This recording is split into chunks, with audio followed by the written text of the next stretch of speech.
All right, everybody, good afternoon. We've got some practice squad news. The Seahawks have set most of their practice squad for the 2021 season, at least the first part of it. But before we get into that, we do have a signing to report on, and this one's kind of interesting. I didn't see it coming, and I don't think very many people did. It's almost certainly of no real consequence, but let's talk about it.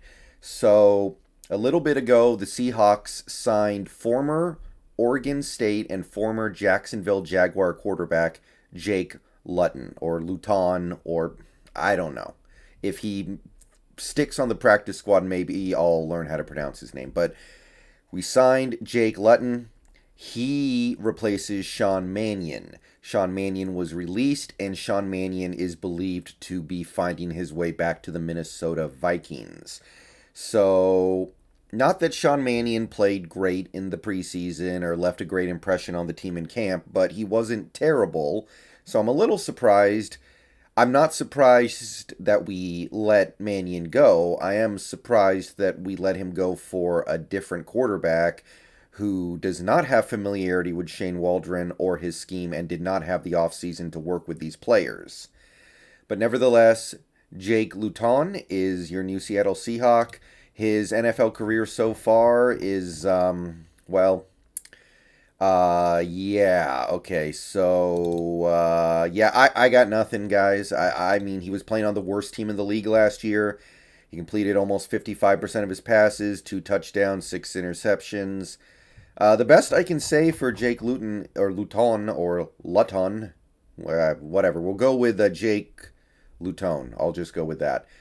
He is 6'6". He has the look and physical makeup of a quarterback, but that probably doesn't really mean too much. In college, he did have one very successful season as the starting quarterback for Oregon State, 2019. Senior year, completed 62% of his passes, almost over 2,700 yards, 28 touchdowns, 3 interceptions, rating of 149.8. Very nice year. Um, Before that, he didn't play a whole heck of a lot, but when he did play, he was mostly okay. Spent a year at Idaho, and that's really all I can say about him. I doubt it'll matter very much, but that's Jake Luton. So we Mannion is out, and Luton is in. So we have a minor roster swap. Now that's not the stuff that you people are here to hear about, is it?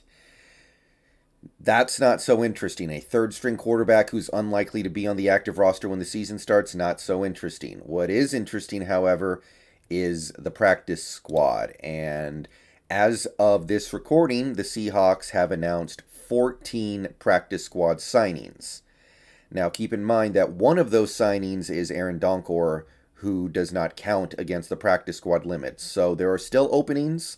It's not completely set yet, but we have ourselves pretty good idea of where things might be headed for this group. So let's go ahead and go through it and compare it to what I have, because I did get a couple things wrong, but I got a lot right.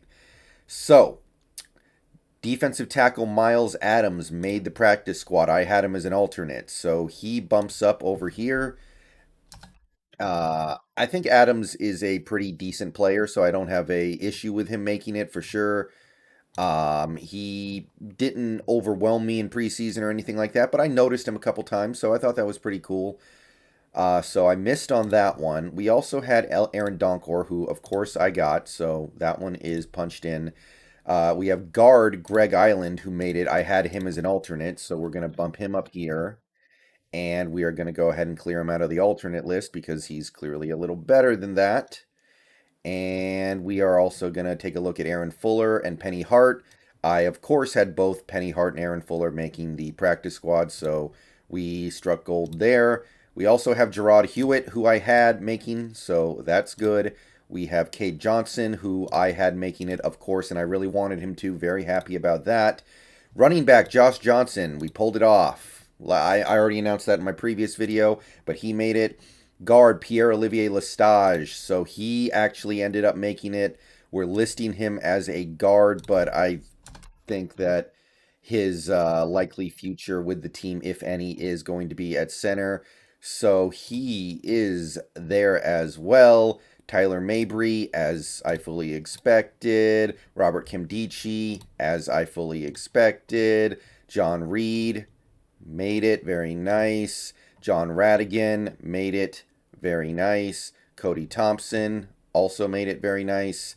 And that's the list as of right now. So that leaves out Jordan Simmons for the time being.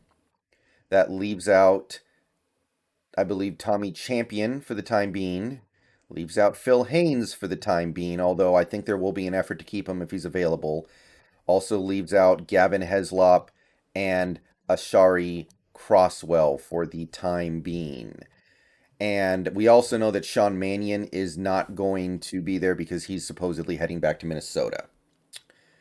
And that gets us to 14 of 17 spots filled. And it was a lot of the players who I expected.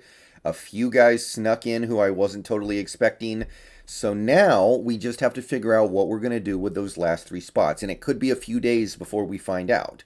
And even if we do find out in a few days, things can change at the drop of a hat. So it's not necessarily meaningful to make the roster because it's so easy to get cut 3 days later. But these 14 are the guys we've decided to keep around. And as for the last 3 spots, here would be my guesses.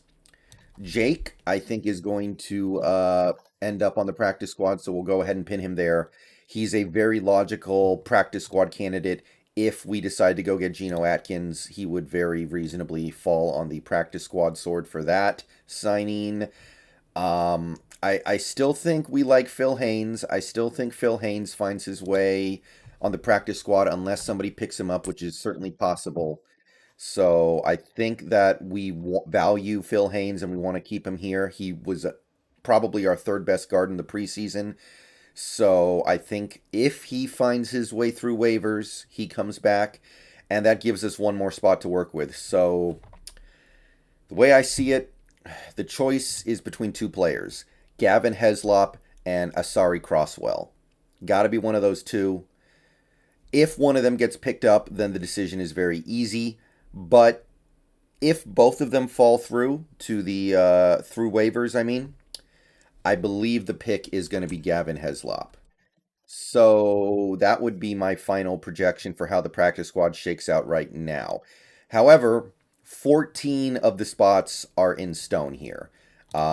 Again, I filled in Jake Luton, I filled in Phil Haynes, and I filled in Gavin Heslop myself. The other 14 guys are already selected. So once again, before I end the video, let's go through the names one more time. Your Seahawks practice squad as of right now is running back Josh Johnson, wide receivers Penny Hart, Cade Johnson, Aaron Fuller, and Cody Thompson. Tight end is Tyler Mabry. Offensive linemen are Greg Island, Pierre-Olivier Lestage. Defensive tackles are Gerard Hewitt, Miles Adams, and Robert Kimdichie. Linebackers are John Radigan and Aaron Donkor. And cornerback is John Reed. So that's 14 players. Still 3 more to come, but we're sitting pretty right now. So let me know what you think down below, and let me know what you would do. Let me know what you think about the Luton thing, because that was surprising and interesting, and I think I pronounced his name like 13 different ways in this video alone. So I don't know. I think that's kind of cool. But yeah, let me know what you think down below. Let me know what you want to do with those last few open spots on the practice squad, and I'll see you guys later tonight. Go Hawks.